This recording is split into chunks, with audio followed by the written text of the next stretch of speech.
no matter how late or how early, but we have to learn this. एक ना एक दिन ऐसा आएगा कि आपको ये एहसास हो जाएगा कि ये चीज को सीखने में मैंने बहुत देर कर दी। शायद अगर पहले सीख लेती या पहले सीख लेता तो बहुत सारी सिचुएशंस में बेटर परफॉर्म कर सकती थी या बेटर डिसीजंस ले सकती थी। तो लर्न टू से नो बहुत इंपॉर्टेंट एस्पेक्ट है, बहुत ही ज्यादा इंपॉर्टेंट चीज है हमारी जिंदगी की, जो हमें पता होनी चाहिए और जो कि हमें कभी भी नहीं सिखाई जाती। मतलब खास करके इंडियन फैमिलीज में कभी भी नहीं सिखाया जाता कि आपको कभी भी किसी भी चीज के लिए मना करना है या किसी सिचुएशन में अपने लिए स्टैंड लेना है या अपने बारे में सोचना है। वी ऑलवेज लर्न दिस कि we should do everything for everyone, और खुद के बारे में बाद में सोचना चाहिए, पहले औरों के बारे में सोचना चाहिए। No, I totally totally disagree with this, क्योंकि इस नॉर्म की वजह से, इस लर्निंग की वजह से हमने अपना बहुत ज्यादा नुकसान कर लिया है और बहुत सारी चीजों में हम पीछे रह गए हैं या फिर हम अपनी चीजों को अपने हिसाब से नहीं कर पाते, ऑल बिकॉज ऑफ दिस कि हमें सबके बारे में सोचना है और खुद के बारे में बाद में सोचना है। और किसी को ना नहीं करनी, मना नहीं करना, किसी के काम के लिए मना नहीं करना, किसी को परेशान मतलब कोई नाराज ना हो हमसे, सब हमसे सेटिस्फाइड रहें, सबको हमें सेटिस्फाइड रखना है, सबको खुश रखना है, सबके स्टैंडर्ड्स के हिसाब से रहना है, सबके स्टैंडर्ड्स पे खरे उतरना है, सबकी एक्सपेक्टेशंस को पूरा करना है, सबकी एक्सपेक्टेशंस के अकॉर्डिंग परफॉर्म करना है, जिंदगी उनकी एक्सपेक्टेशन के हिसाब से जीनी है। क्योंकि अगर वो नाराज हो गए तो आपका जीवन तो खत्म हो जाएगा, अगर वो लोग नाराज हो गए तो आपकी जिंदगी कैसे चलेगी।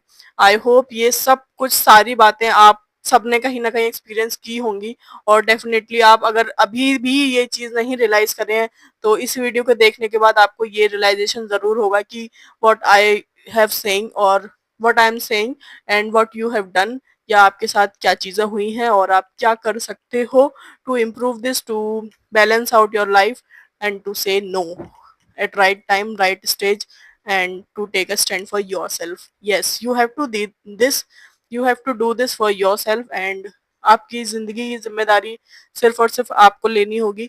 nobody else is going to come and to help you out and to take stand for you, no। आपको खुद अपने लिए हाँ ना जो सही लगता है वो कहना होगा, लेकिन आपको ये सीखना होगा, with time you will grow, with time you will learn, but you have to understand this कि आपका जीवन है, आपकी जिंदगी है, ये आपकी जिम्मेदारी है, आप खुद की जिम्मेदारी खुद लोगे, कोई और आपके लिए स्टैंड लेने नहीं आएगा। अगर आप सबको सेटिस्फाई करते रहोगे, सबके स्टैंडर्ड्स के हिसाब से चलते रहोगे, तो खुद की जिंदगी अपने हिसाब से कभी नहीं जी पाओगे। आई एम नॉट सेइंग कि आप जाके कुछ क्राइम कर दो, जाके कुछ गलत कर दो और फिर बोलो कि I am living my life on my own terms, no, ये बहुत गलत है। लेकिन जो सही चीजें हैं जो आपको करना है, चाहे कोई करियर चूज करना है, चाहे आपको कोई डिफरेंट स्किल सीखनी है, कोई डिफरेंट लाइफस्टाइल मतलब जीना है, आप बाहर रहना चाह रहे हो, बाहर जाना चाह रहे हो, चीजों को एक्सप्लोर करना चाह रहे हो या नया सब्जेक्ट पढ़ना चाह रहे हो, आप साइंस की जगह ह्यूमैनिटीज में जाना चाह रहे हो, ये सारी ऐसी चॉइसेस हैं जो कहीं ना कहीं अभी तक हमारे जो सोसाइटी के जो स्टैंडर्ड्स हैं उनके हिसाब से ये बहुत ज्यादा टॉप नॉच नहीं है। आपको साइंस में ही साइंस सब्जेक्ट ही पढ़ने चाहिए, तभी आप टॉपर कहलाओगे। आपको ह्यूमैनिटीज में नहीं जाना चाहिए, क्योंकि आर्ट्स तो वो बच्चे लेते हैं जिनको कुछ नहीं आता।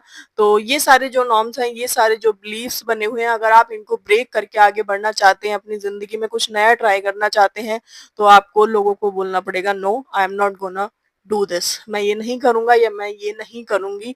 मैं अपनी लाइफ अपने हिसाब से जीऊंगी, या जो मुझे सही लगता है या जो मुझे लगता है कि मैं ये कर सकती हूँ तो मुझे वो करना है। क्योंकि अगर आप सबके हिसाब से चलते रहोगे ना तो आप इतना कंफ्यूज हो जाओगे जिंदगी में, आपको यही नहीं समझ में आएगा कि आप क्या करने चाह रहे थे, कहाँ जाना चाह रहे थे और कहाँ आ गए। क्योंकि आपने कभी अपने लिए कोई डिसीजन लिया ही नहीं, अपने बारे में सोच के कभी कोई बात बोली ही नहीं, कभी अपनी चीजों को सोचा ही नहीं, अपने हिसाब से नहीं सोचा, अपने हिसाब से किया ही नहीं। तो आपको आपकी लाइफ में कोई क्लैरिटी, कोई भी स्पेसिफिक चीज के बारे में नॉलेज नहीं होगी, क्योंकि आपने अपनी लाइफ को दूसरों के ऊपर छोड़ रखा था, जिसने जैसा बता दिया आपने वैसा कर दिया, और एट द एंड आपकी लाइफ उनके हिसाब से चल रही है, नॉट आपके हिसाब से। तो आपको अपनी लाइफ का कुछ क्लैरिफिकेशन या क्लैरिटी नहीं होगी। तो बेटर है कि आप चीजों को जितना जल्दी रियलाइज कर लें, जितना जल्दी समझ लें कि हाँ ये जीवन आपका है and you should be the owner and incharge of your life. और आपको जितना जल्दी से जल्दी हो सके उतना जल्दी ये सीखना होगा कि हमें दूसरों को कैसे मना करना है। अगर कोई नाराज़ भी हो जाता है तो इट्स ओके। कोई अप नाराज़ होने से किसी की आपकी ज़िंदगी नहीं रुकेगी और ना ही उनकी रुकेगी। लेकिन हाँ, आपकी ज़िंदगी में ज़रूर जो चीज़ें आप करना चाहते थे, आप उनमें बहुत पीछे रह जाओगे और later on at some point of time you will realise कि I should take a stand for myself at that moment. मुझे आगे बढ़ के बोल देना चाहिए था कि मैं ये नहीं करूँगी या मैं अपने हिसाब से करूँगी या मुझे ये अच्छा नहीं लग रहा है।